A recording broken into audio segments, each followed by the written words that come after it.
Bonjour à tous les latinistes. Alors visiblement, Inquisitio Latina, l'enquête dans l'Antiquité, vous a bien plu. Alors comme le confinement va durer encore un petit peu, je me suis dit que j'allais vous proposer un nouveau défi. Ça s'appelle « Tu es une œuvre d'art ». Mais avant cela, reparlons un petit peu d'Inquisitio Latina. Vous avez été une quarantaine environ à suivre régulièrement le jeu Inquisitio Latina. Alors je sais, c'était un petit peu compliqué parce que c'était un indice par jour, il fallait être régulier. Donc ça a été un petit peu plus compliqué, mais j'ai quand même eu des réponses, j'ai quand même eu des coupables désignés, et bien sûr, comme vous le voyez à l'écran, le coupable était Publius Volumnus Eutrapellus. Ah, la jalousie est vraiment un vilain défaut. En tous les cas, félicitations aux 5 qui ont trouvé, dans l'ordre dans lequel ils se sont prononcés. En premier, Lisa Chambéron en 3ème 3, en deuxième, Antonin Chambéron en 3ème 5, en troisième, Victoria Roussel en 5ème 1, en quatrième, Maëlien Weber en 5ème 1, et enfin Clément Tardy en 3ème 6. Je vous félicite, je félicite tous ceux qui ont participé. J'espère que vous serez aussi nombreux et aussi motivés pour le prochain défi. Tu es une œuvre d'art. Voyons de quoi il retourne. Qu'est-ce que c'est que ce défi ? Tu es une œuvre d'art. C'est très simple. Vous allez devoir reproduire une œuvre d'art vous-même avec les moyens du bord, avec ce que vous avez chez vous. Et vous allez devoir en faire une photographie. Vous en avez un exemple à gauche, vous voyez, vous avez une statue du dieu Mars, et à droite, quelqu'un a représenté le dieu Mars en respectant la posture, les costumes, etc. Mais bien sûr, il n'avait pas forcément tout à disposition, donc il a fait avec ce qu'il avait sous la main. Les consignes sont très simples. Premièrement, vous allez produire une photographie. Il faudra faire attention au cadrage, à la lumière, tout ça, ça a une importance, bien sûr, pour réussir la photographie. Deuxième chose, je vous l'ai dit, votre photographie reproduira une œuvre existante.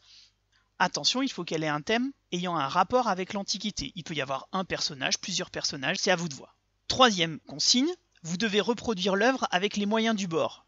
Des objets détournés, des objets de récupération, vous voyez sur la photo, il n'avait pas un bébé sous la main, donc il a pris un poupon, ça peut être une solution.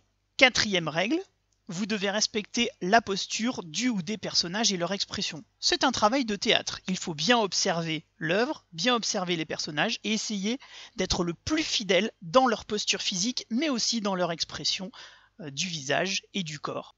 C'est un travail de théâtre. Et dernière chose, votre photographie devra être la plus proche possible de l'original à tout point de vue. Et maintenant, je vous donne quelques petits conseils parce que vous ne savez pas forcément comment vous y prendre. Première étape, il faut chercher l'œuvre d'art dont le thème a un rapport avec l'Antiquité. Alors je vous ai mis en pièces jointes quelques exemples d'œuvres d'art, mais c'est à vous de voir, Ce ne sont que des exemples. Attention, choisissez quand même une œuvre qui vous plaît et qui vous semble réalisable chez vous avec ce que vous avez, parce que certaines choses, certains décors sont parfois trop compliqués. Deuxième chose, renseignez-vous sur l'œuvre. C'est un travail scolaire quand même. On va essayer de savoir qui est l'auteur, qui est l'époque, quel est le thème, de quoi ça parle, quel est le sens de cette œuvre. C'est important de bien savoir ce que l'on joue. Troisième chose, réunissez les personnages et les accessoires. Je vous l'ai dit tout à l'heure, on n'a pas forcément tout ce qu'il faut chez soi. Tout le monde n'a pas une toge chez lui. Mais par contre, tout le monde peut avoir des draps. Donc soyez créatifs, détournez les objets, ayez de l'imagination. Dernière chose, prenez une photo de votre travail. Et ensuite, qu'est-ce qu'on fait ? Il vous suffit d'envoyer une photographie de l'œuvre originale et une photographie de l'œuvre que vous avez prise à l'adresse que vous voyez sur l'écran. Date butoir, jeudi 14 mai au plus tard. N'oubliez pas de préciser vos noms, prénoms, classes, puisque comme ça s'adresse à tous les latinistes, il y en a certains parmi vous que je ne connais pas. Deuxième chose, je vous propose de faire un concours avec toutes ces photos. Et on fera voter les gens du collège.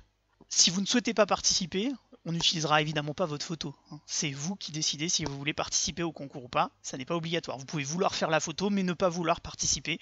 Dernière chose, amusez-vous. Faites-le en famille, ça permet de passer le temps et de se cultiver. Je le redis, ce travail n'a rien d'obligatoire, il est proposé à tous les latinistes. Si vous ne souhaitez pas le faire, ne le faites pas.